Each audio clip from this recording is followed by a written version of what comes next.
We had talked a little bit about how you can make little changes that have a big impact. Personally, for me, as a 43-year-old woman who used to be a lot more active than I am now, I've had to make some major lifestyle changes due to an injury to my foot, due to the fact that I'm a mom and I work and I have all these different responsibilities. And when I finally woke up one morning and went, I don't like my energy level, I really need to make some changes because I'm tired all the time. I want to be able to play basketball with my son again. I didn't have the time or the energy or the inclination to do an hour at a gym 3 times a week. So I started going on 10-minute walks with my dog. And then, being a dog, every morning I get the, Mom, take me for a walk. And we're up to an hour or an hour and a half. And I feel better. I've lost a couple pounds. It has allowed me to feel more like I'm able to keep up with my 16-year-old son, that I have the energy to hang out with my slightly anxious 18-year-old daughter who needs as much exercise as I do and now is required to go on those walks with me. But the little changes, talk more about that. What are some little things that people can do? I think one of the most important things is to just shift that psychology and of can't and don't and won't do this anymore into something into an action that you are going to do. So I think a lot of people, when they're trying to create change, they frame it up in their mind in a negative way, like, I'm not going to eat any more junk food, right? And so it's just a negative voice to yourself. And then, kind of back to my joke of checking things off. Well, how do you ever check it off that you're not every day of your life you're going to check that off? So I think you've got to flip it. I am going to eat 5 servings of fruits and vegetables. So you find the positive thing. You focus on the can-do part. And that's just, I think, a good way to get started. So even with exercise, I can walk up the stairs, several times a day. I can do this, I can do that, I can park farther away. And when you keep doing those things, you don't have to think about them anymore after a while. It just becomes your standard. Human beings do not respond well to being told what not to do. Oh, Even by yourself? That's amazing. I think you can treat yourself, right? Yeah, we respond to directive, positive reinforcement. So, for example, the whole idea is like, don't think about pink elephants. Everybody did that in Psych 101. Yeah. Don't think about how many of you think, well, everybody's thinking about pink elephants. Well, but I said don't. But the dominant part in there is pink elephants. It's don't eat ice cream. Okay. It doesn't work. So it's like, choose the apple, choose to be active. I do this with my athletes all the time. It sounds silly, but every single one of my athletes, they have affirmation statements and they talk to themselves, and we work a lot on controlling their self-talk and reframing the cognitive processes that go in because, that is what it is about. And it's becoming much more of a I can do type of person is I don't want to type of person. And I think that's very, very important. That's an important part of it. Right.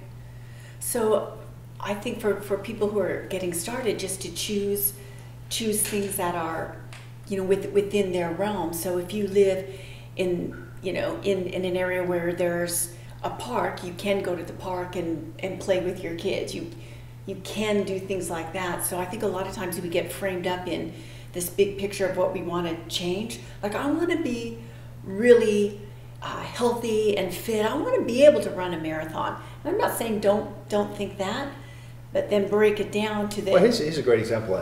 3 nights a week I go and watch my kid play soccer. And so what I try to do when I'm there is, if I don't go for a run when I'm there, I at least walk. And I look at all these other parents who are watching their kids train. They haven't moved for an hour and a half. They're in the chair. But all they need to do is, there's an hour and a half where they could just walk around the field or walk up. They're still watching their kid participate. Yeah. But so I think it's about just taking a step back and looking at normal day. How can I increase the amount of physical activity? If we just talk about physical activity. Sure. And we will be stunned at how easy it would be to pick up minutes here and there and everywhere. And then all of a sudden the accumulated effect is a positive one. And Right. I think that's really something to really sort of endeavor to do, because the idea that we're going to spend an hour and we're going to go to the gym and we're going to work out for an hour, there's even research that suggests that even if you go to the gym for the hour and put in that hour, that's not as beneficial to you in terms of your overall health than doing it constantly throughout the day. I mean, I think that that's an important thing to consider as well. Right. So that's one of the reasons I love things like the 10,000 steps, right?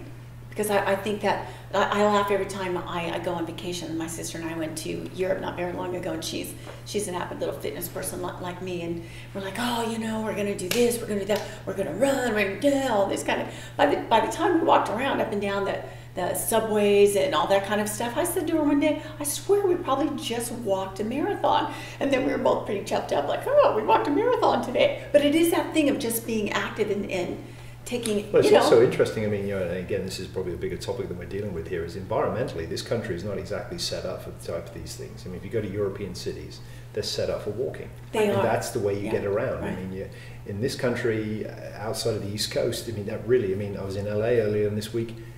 No one walks in LA. No. I mean, to go anywhere, but we take it to an extreme where we really, truly are driving a block.